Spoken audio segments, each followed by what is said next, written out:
it's so true. Who you surround yourself with truly is going to influence some of the decisions you make, some of the actions you take, some of the inaction as well. Sometimes we sit on our goals because we're surrounded by people who are scared to go after theirs, so they kind of portray that onto ourselves.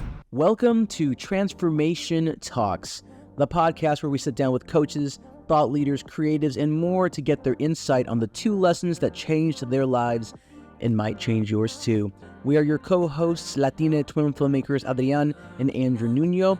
We are on a journey to growth and self-development, and we'd like to take you along for the ride. So let's dig in and get real.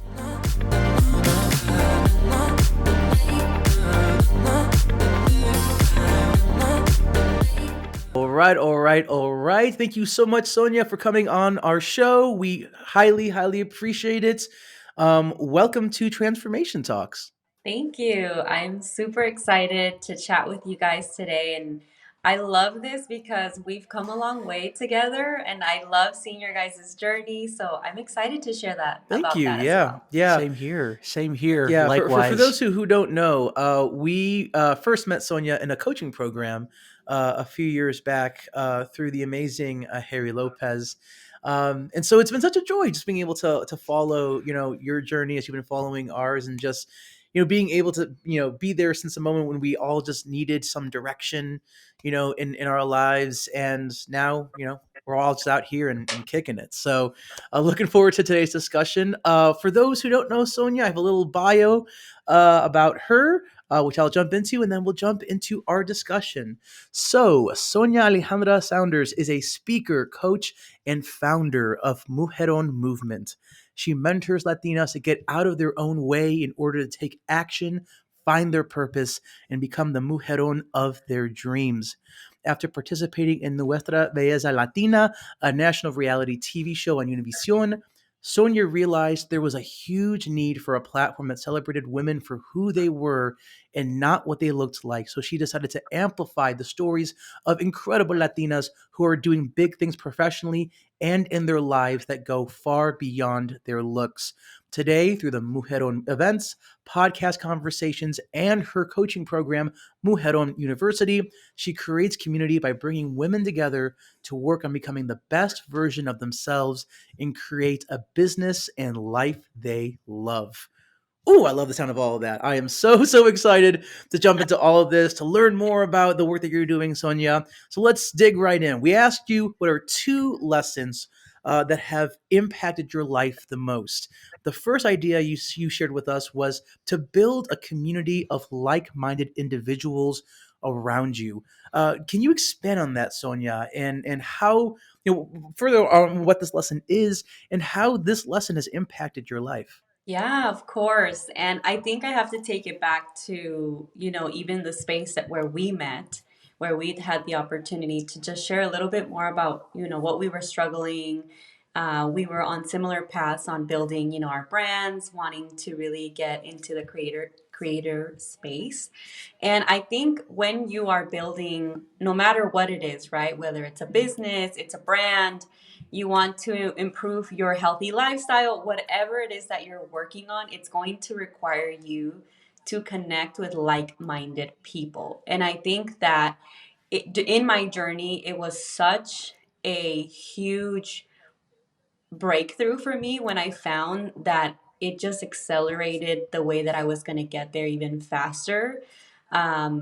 I knew that I needed to bring this into my own community, and I knew it was key for people who are wanting to create something big to do the same, right? To surround themselves. So I shared with a quote with you guys that says, we're the average of the 5 people that we hang out with, or the 5 people that we're surrounded with. And I think looking back at that, I think about when our moms used to say, dime con quién andas y te diré quién eres.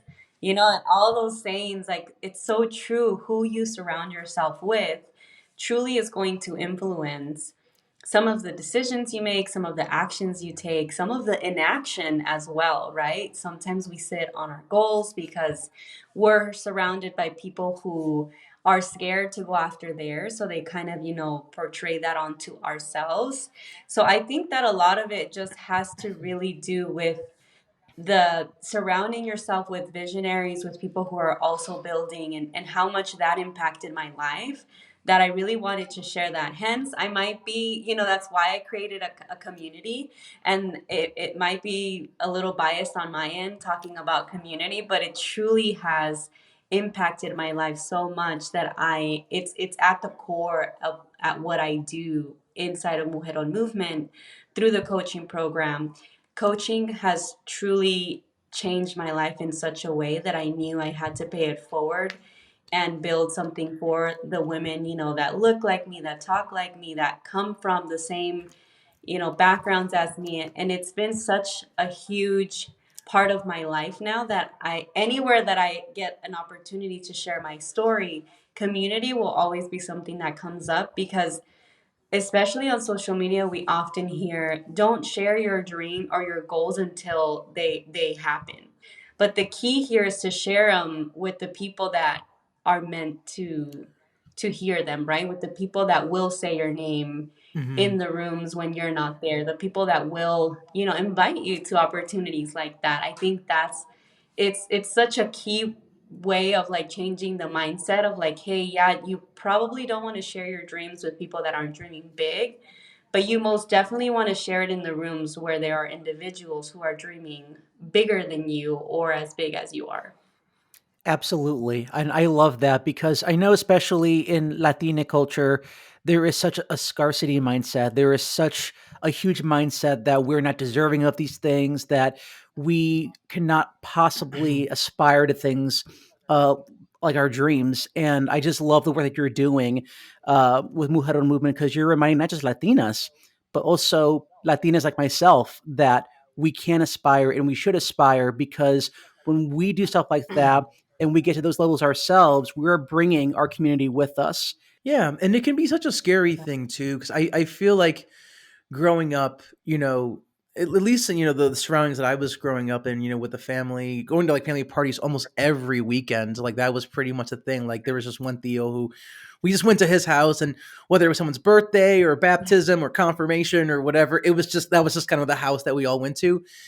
Family was just held so much at the center of everyone's worlds. And for a long time I had this idea that, like, oh well, if I go out and I seek what I want for myself, then I'm selfish. I'm a selfish person for not putting at the center of my universe, like getting married right away, having a kid, all that, or just even going after a dream that I have. And it took a lot of, honestly, I feel like it really was, stepping into Harry's program that I met you through, Sonia, that really encouraged me. It's like, no, we're not selfish for wanting what we want. And I think that being in that room, being surrounded by that community of individuals where it's like we all have our sueñito, we have our dream that we want realized.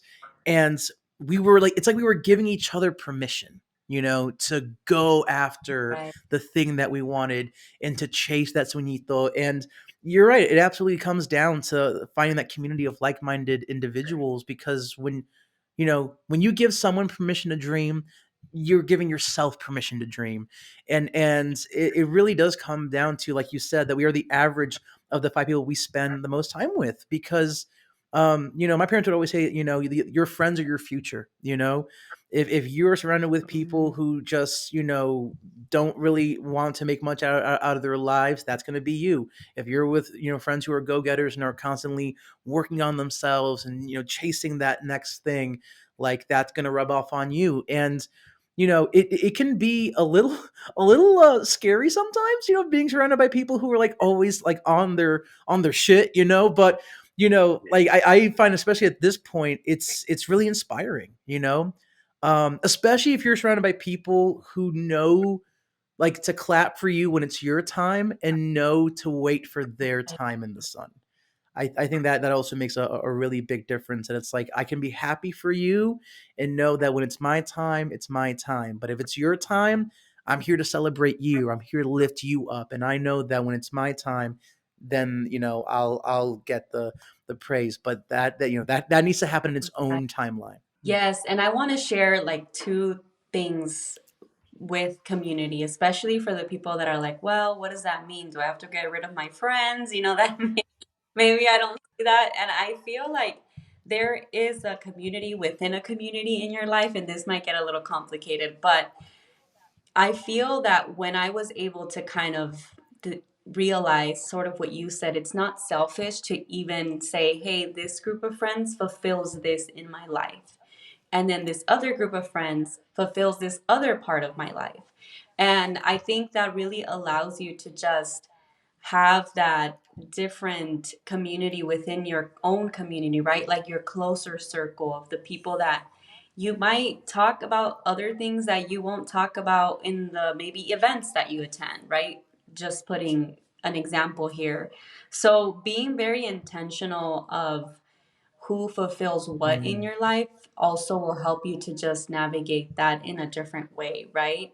And I think that it took me a while to kind of understand that, the people that maybe you grew up with, it doesn't necessarily mean that you have to cut them out of your life, right? And it might to some people, right? But at the same time, it's that's a different part of your life that you are having these conversations and growing these friendships that will fulfill that part. So just wanted to kind of get into that a little bit because I know that it can get a little bit of like, oh, I'm gonna have to create a whole new set of friends or whatever. It's just really finding your people that are helping you in different areas of your Yeah, life. and I love that because yeah, I absolutely agree that especially as you get older, while there are some folks that it probably would be healthy to cut ties with, like you definitely don't have to like completely reinvigorate like your friend group, like I don't think you need to be like completely surrounded by folks who do like this one thing for you. I think and I feel like a lot more people can relate to this than we think, that it's like we have different friends that serve different purposes, like even friends like that you kind of talk with differently, like you talk with a certain friend one way, you talk with another friend another way. It's like you code switch a little bit in between like friend groups a little bit. And so yeah, I think that's entirely normal, and I think that's actually healthy to have friends where it's like you can just kick it with them. Then you have other friends where it's like, okay, like they inspire me, and I inspire them, they inspire me right back, and it's like that reciprocal, motivational sort of relationship.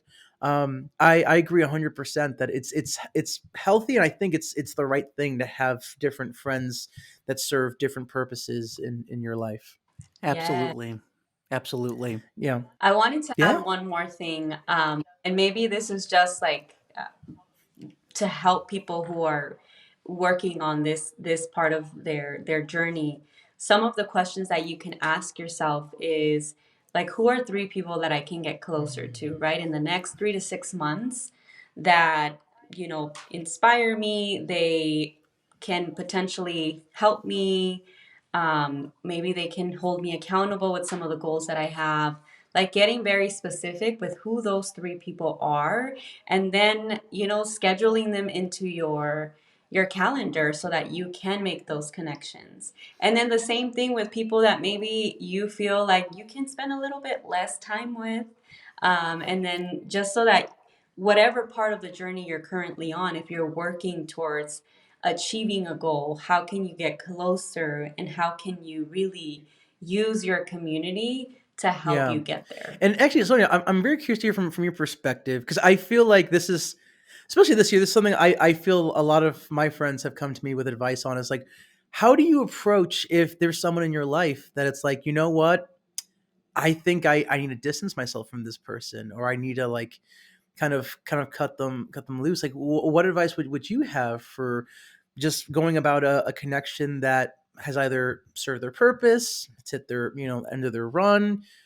How do you recommend going about sort of not severing that connection, but just kind of like phasing that person out of your life? I feel like that's something that a lot of people, myself included, struggle with. Right. Yeah. It's especially for us that, we don't like confrontation. Sometimes we don't want to have those conversations. But I will say, every time I have a difficult conversation, there's always like this relief that comes after it. So I really would say it depends on the circumstance, right? If it's someone that you feel you can genuinely have this open discussion with, I would definitely welcome you to just make some time, hear them out, right? Ask some questions. And maybe in that conversation, you even find like, hey, they were feeling the same way that I was. Maybe next time we hang out, we can have a more intentional conversation, or, it can look a different way. But there's also the people that you feel like space is exactly what you need. And maybe the conversation is not to be had right now in this moment. The space would really bring more clarity to both parties. So I think that also allows for, just a smoother way. I've had those as well, right? Where I felt like space is exactly what we both needed. And then you kind of have a moment to come back together, and it's almost as if, you never really felt apart. It's just, I feel, ultimately your decision on where are you with that person and how does that relationship look for you. But if you're in a place where you already know that, something has got to change, I would really challenge the people that are listening to us to do either or, right? If you really just want to take the space, be intentional about it. Or if you want to have that conversation, make sure you also hear them out to see how they're feeling. I like that very much because there's definitely not a one size fits all solution. Because of course people have different needs, different reactions, and I think more importantly, just acknowledging that you yourself need the space and time for your mental health, which is something that I myself am really learning to embrace more because for the longest time I, being a people pleaser, really put a lot of people's needs before my own. And it really wasn't until I was talking with my therapist a lot more this year that I realized I needed to start doing that more for myself because we're taught so much to put other people's needs before our own, when in reality, or frankly, we should be doing that more for ourselves and putting ourselves first because by doing that, we can show up more fully for other people in our lives. Yeah. Exactly. That's the main point right there. Exactly. And actually, this is a very nice segue into the second idea that Sonia, that you shared with us, that you feel has really impacted your life, which is to invest in yourself, that you are your biggest return on investment. And Sonia, if you don't mind just expanding a little bit more on this idea, what you mean by it, and how it has impacted your life. Yes, I feel like that has definitely been another huge, just way of myself really becoming, that better version that I've always wanted to become. And there's two things with investing in yourself. One, it can look different for all of us, right? Investing in yourself can look like hiring a mentor, a coach, a therapist. It can look like you going on a vacation where you just, it's all about you and figures taking a solo trip. I did that for the first time this year, and it was such a huge, it was just such a huge transformation for me. So I feel like different ways, right? And even the self care, what does that look like for you? Is it, investing in a gym and a coach, investing in maybe getting your facials, whatever that looks like for you? Investing in yourself is literally just that. For me, it has looked like in the past few years as hiring coaches specifically on my business, right? That has been one of the biggest ways that I've invested in myself, but also in the personal development and therapy has also been a huge part.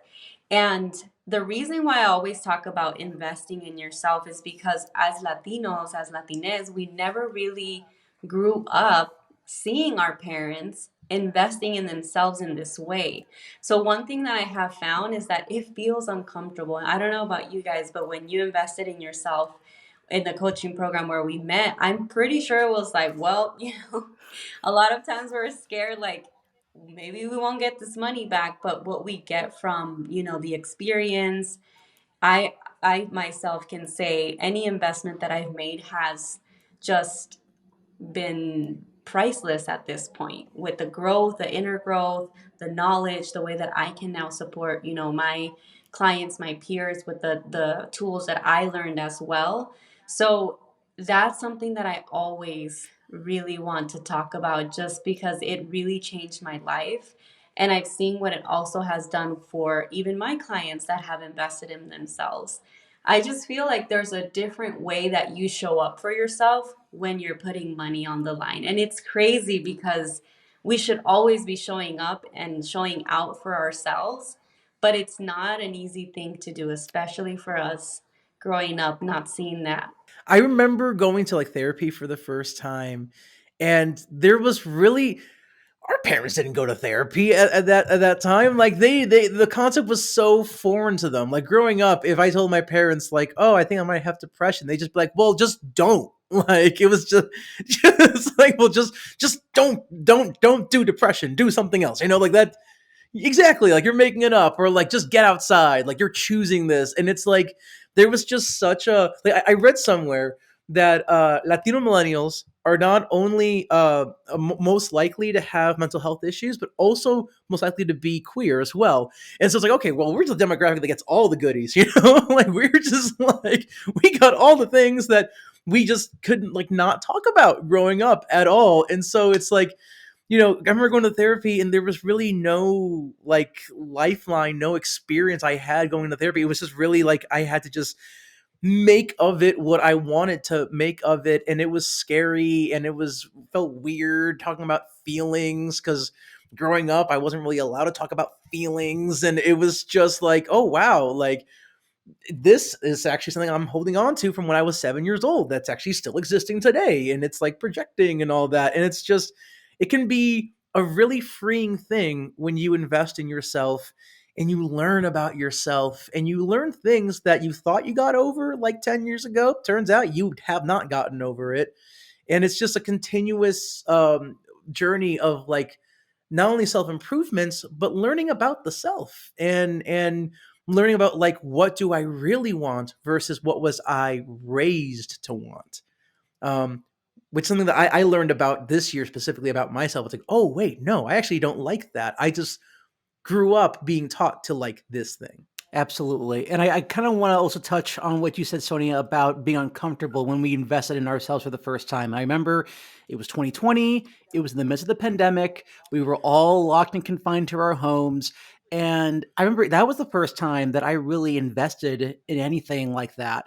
And I remember, like you said, Sonia, being very uncomfortable because I think we have this idea of like, am I worthy of investing in myself this way, or having an imposter syndrome of like I don't deserve to be in this space. But one thing I came to understand is that just by simply existing, you are worthy of chasing anything that you want. And the more I was part of that program with y'all, the more I came to embrace that. And that's why I invested in myself even more after our time together in that program, whether it was mindset coaches, you name it. I invested in myself so much more heavily. And it was one of the best things that ever happened to me, getting to do that program with y'all, because that's where I really chose to really put myself first. And it just grew immensely from there on out. So I'm really happy that you brought that up, Sonia. Yeah, I love that because you're so right. I feel like once you do it one time, you see like, wow, I really am worthy of these financial time, whatever investments in myself. And as soon as you see the rewards, the growth that comes out of it, it's easier for you to just continue. And I feel like especially for us that are in this space where we're either creating businesses, brands, whatever it is, it's so needed because I always felt understood right in that space and connecting with other people as well that were in the same journey. So there's just so many amazing things that I can talk about investing Yeah. in yourself. Absolutely. And especially what you mentioned right there about being around other people like yourself who just get it. Because like if you go to like your parents or aunts or uncles with what you're doing, they'll be like, "What, you're doing that?" Or like, "Hey, Dios mío," like they don't get it because they don't have your life experience, so they don't get that at all. Um, but to be around other people who get that, who are doing the same thing that you're doing, like it's just like night and day. Like to be around people who are doing those things, it's just so much more helpful and empowering to you than Yeah, and, anything and just else. going off your point, Adrian, I feel like the reason why like a lot of our relatives, wouldn't get it is because they weren't given permission, or they weren't in a space where they were able to give themselves permission. When our relatives were our age, they were first still learning English, living here in the US, and they were just trying to, get above the poverty line. And so it's like, I feel like, so much of our relatives spent so much of their life fighting the scarcity mindset that when it came time to actually live for themselves, it's like, well, they're 50, 60 years old now, but even then, it's not too Yes. late. It's not too late. I remember reading the story of this Latina who was nominated for the Latin Grammy for Best New Artist. She was like 90 years old, and she's just like making music now, and she's out here winning Latin Grammys. And it's like, but you can still leave the scarcity mindset. It's not too late. And so yeah, I really hope that especially folks from minority communities understand that, like, you don't have to live your whole life in service to others. You can live for yourself. It's not a selfish thing to do. And when you fill your cup, it gives Mhm. you more to pour into others' cups. I love that. Yes. I think that's the main thing. And now as a mom, I feel like it even amplified, right? If I am able to fulfill my dreams, and obviously the mom guilt comes up for me, as you're on your journey. I think like the self-growth journey Yeah, never ends. But one of the things that I've noticed is the more that I, like you said, pour into my cup, I'm able to be a better mom, a better wife, a better daughter, and it goes on. exactly. Exactly. Yeah, it's Absolutely. beautiful. Yeah. I definitely agree that like the self-growth journey never ends. I feel like the more you level up, the more a new version of you is required.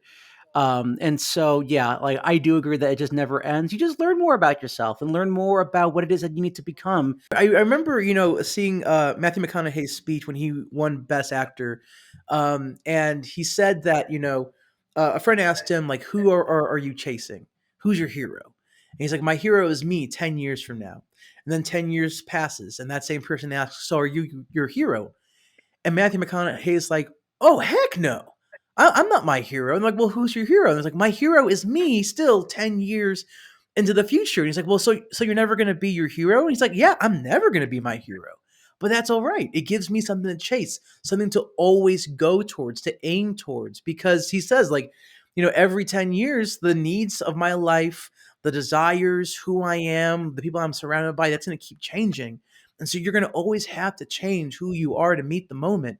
And that always stuck with me, that it's like, for some people it can be kind of frightening to like never be your hero, but in an odd way that kind of comforts me, that it's like you're never going to achieve it.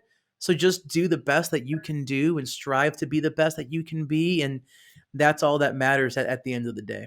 Yes, absolutely. And I feel like it goes also into like self-acceptance, right? And like accepting where you are right now, but also the exciting part is like you said, where you're going is going to be even better.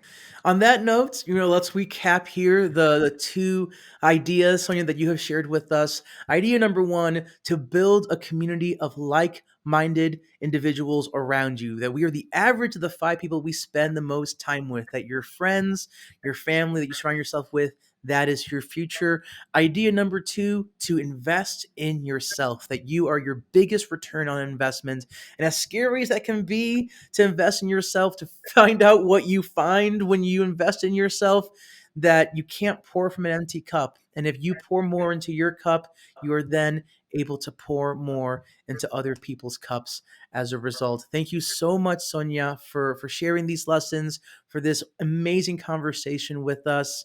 And yeah, thank you so much for your time and your talent. Thank you. I really appreciate you guys, and I'm excited to continue to see us grow and really, really appreciative of this opportunity. Thank you. Of course, of course. And before we cut away here, where can folks find you if they want to keep up with what it is that you're doing, Sonia? Yeah, so you guys can tune into my podcast, the Mujeron Podcast. We talk all about self development, entrepreneurship, community. I also, just pour in some of the journey that I'm currently on, what's working for me, and all of that. I have some incredible guests as well that just share, their own journeys, their big takeaways. on building whatever it is that they are building as well. You can just search it as the Mujeron Podcast on Apple Podcasts or Spotify. And then you can find us at Mujeron Movement on all social media platforms, or my personal account is the Sonia Alejandra. Awesome. Awesome. Beautiful. Well, yeah, like I said before, thank you so much, Sonia, for your time. Absolutely love the thoughts that you shared with us today. And yeah, thanks again. Thank you very much for tuning in to Transformation Talks. We hope this podcast has brought you insightful conversations, laughter, and a deeper understanding of the human experience. If you enjoyed this podcast, please consider leaving a review and sharing it with your friends, family, and fellow truth seekers. Remember, it's okay to be real, to be imperfect, and to navigate the messy and beautiful journey of life. So thank you for joining us on this incredible journey, and until next time, remember that you have the power to transform your world. Thanks again, everybody. We'll talk to you again soon. Take care, everybody.